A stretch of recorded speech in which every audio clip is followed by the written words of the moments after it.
Another day, another package.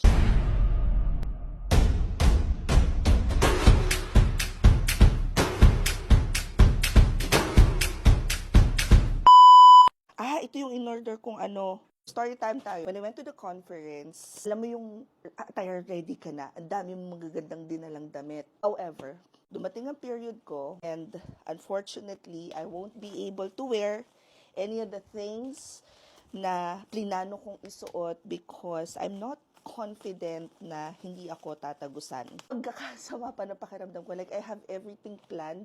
Dinner, meetups, coffee dates, lahat yon hindi natuloy guys. Just because hindi ako confident na hindi ako tatagusan. Habang minamigraine ako dahil sa period ko, dumaan to sa feed ko and I said, okay, no, I need to get this. I need to buy this. Imagine 30 pieces, as in, sobrang dami niya. Sakto to. Siguro I would say this would be good for maybe 2 months. Pero dahil naka-buy one, take one siya, meron na akong supply na good hanggang 20-25 dye. So, ganito siya, 30 pieces each. Let me just show you why I wanted to buy this one. Ayoko na rin na lagi ako nag-aalala kapag may period ako. And si Papski, alam mo yung Alpha Mart sa tapat ng Cellapods, bumibili siya doon talaga ng Pampers. Hindi man nagkakaigi sa akin yung mga diaper ng kids. This one, on the other hand, is for adults talaga. So, pag open mo na ganyan, it's like a normal pad, pack.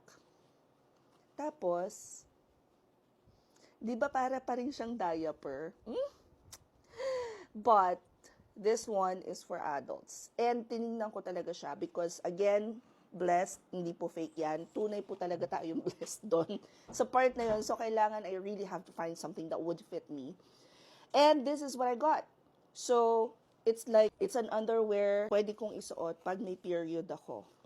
Anyway, if you guys are interested and gusto nyo ma-secure na din, hanggang 2025 ang periods nyo at kung kagaya ko kayong malakas mag-period, this is a must-have.